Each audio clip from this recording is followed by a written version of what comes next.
আপনি জীবনে বহুবার আস্তাগফিরুল্লাহ পড়েছেন, কোনোদিন ভেবেছেন, জেনেছেন যে এটার মধ্যে কি আছে? আপনি আস্তাগফিরুল্লাহ পড়ছেন মানে আল্লাহ রাসূল বলেছেন আস্তাগফিরুল্লাহ আস্তাগফিরুল্লাহ আস্তাগফিরুল্লাহ পড়ছেন মানে আপনার জীবনে ন্যূনতম না হলেও 5টি মর্যাদা আপনি পেয়ে যাবেন, 5টি ফজিলত আপনি পেয়ে যাবেন। আপনি অনেক টেনশন করছেন নিশ্চয়ই আপনার জীবন নিয়ে, আপনার পরিবার নিয়ে, আপনার ইনকামের সিস্টেম নিয়ে আপনি অনেক টেনশন করছেন। আল্লাহ রাসূল বলেছেন তুমি যে আস্তাগফিরুল্লাহ পড়ছো, এই আস্তাগফিরুল্লাহর সাথে যদি তুমি আঠার মতো লেগে থাকো, অনেক বারবার অনেকবার পড়ো তুমি আস্তাগফিরুল্লাহ আস্তাগফিরুল্লাহ আস্তাগফিরুল্লাহ পড়লে মান লাজিমাল ইস্তিগফার জাআলাল্লাহু লাহু মিন কুল্লি যিকিন মাখরাজা।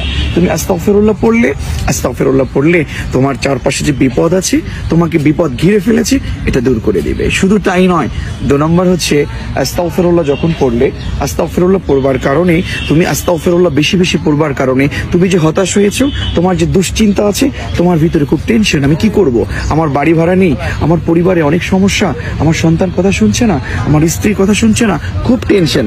না, রাসূল বলেছেন ইস্তিগফারের সাথে লেগে থাকো, শুধু পড়ো আস্তাগফিরুল্লাহ, অবশ্যই ঈমান নিয়ে পড়বে, আস্তাগফিরুল্লাহ পড়ো। আস্তাগফিরুল্লাহ পড়লে তোমার বিপদ, তোমার হতাশা, তোমার দুশ্চিন্তা সব দূর হয়ে যাবে। সুবহানাল্লাহ ওয়া বিহামদি। শুধু তাই নয়, বিশ্বনবী বলেছেন 3 নাম্বার, তুমি রিস্ক নিয়ে টেনশন করছো, ওয়ারযুকুহু মিন হাইথু লা ইয়াহতাসিব। তুমি যে রিজিক নিয়ে টেনশন করছো, রিজিকের টেনশন করবার কোনো কারণ নেই। আমরা ইস্তিগফারটা যদি একটু বুঝে পড়ি, যখনই পড়ি একটু সমস্যা হচ্ছে, রিজিক পাচ্ছি না, আস্তাগফিরুল্লাহ আস্তাগফিরুল্লাহ আস্তাগফিরুল্লাহ আস্তাগফিরুল্লাহ আমরা পড়ছি।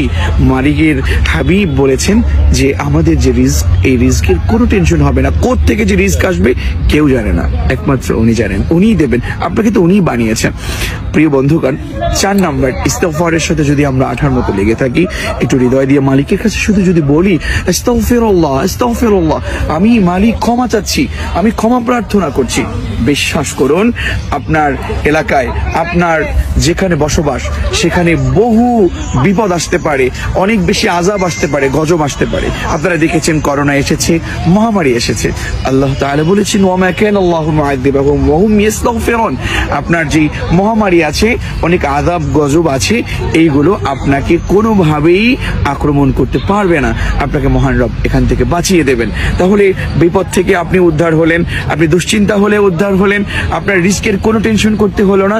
ইভেন আপনার অবশ্যই আযাব গজব পাশে মহামারী দেখবেন, সেইগুলো থেকে মহান রব আপনাকে বাঁচাবেন। পরিশেষে 5টি মর্যাদার, 5টি আপনার রবের ইস্তিগফার পড়লে, তার কাছে ক্ষমা প্রার্থনা করলে যে মর্যাদা আপনি পাবেন, যে ফায়দা পাবেন, তার 5 নাম্বার হচ্ছে, সবচেয়ে বড় কথাটি হচ্ছে, আপনি যে মহান রবের কাছে দোয়া করছেন, বিপদে পড়েছেন, যখন যা বলছেন, যখন যা চাচ্ছেন, সেটা যদি আপনি আপনার রবের কাছে বলেন, আল্লাহ রাসূল বলেছেন যে ব্যক্তি মান লাজিমাল ইস্তিগফার জাআলাল্লাহু লাহু মিন কুল্লি যিকিন মাখরাজা ওয়া মিন কুল্লি হাম্মিন ফারাজা ওয়া ইয়ারযুকুহু মিন হাইথু লা ইয়াহতাসিব।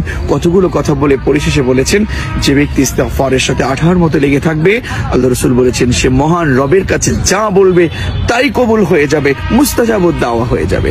তাহলে কেন এখন বসে আছেন? যখনই দুশ্চিন্তা, যখনই বিপদ, যখনই রিস্কের টেনশন, যখনই অভাব, শুধু আস্তাগফিরুল্লাহ আস্তাগফিরুল্লাহ আস্তাগফিরুল্লাহ আস্তাগফিরুল্লাহ পড়লে মালিক খুশি হয়ে যান যে না, আমার গোলাম সে তো আমার কাছে ক্ষমা চাচ্ছে, আমার গোলাম সে তো অন্যায় করেছে, আমার কাছে ক্ষমা চাচ্ছে। রবের কাছে চাইলেই রব মাফ করে দেন। সুতরাং আমাদেরকে মহান রব বলেছেন, এটা না বললেই নয় যে উদউনি আস্তাজিব লাকুম, তোমার কিছু প্রয়োজন আমি রবকে ডাকো, আমি তোমার ডাকে সাড়া দিব। আমরা সকলেই যেন এই বিষয়টা শুনে বুঝে আমল করতে পারি।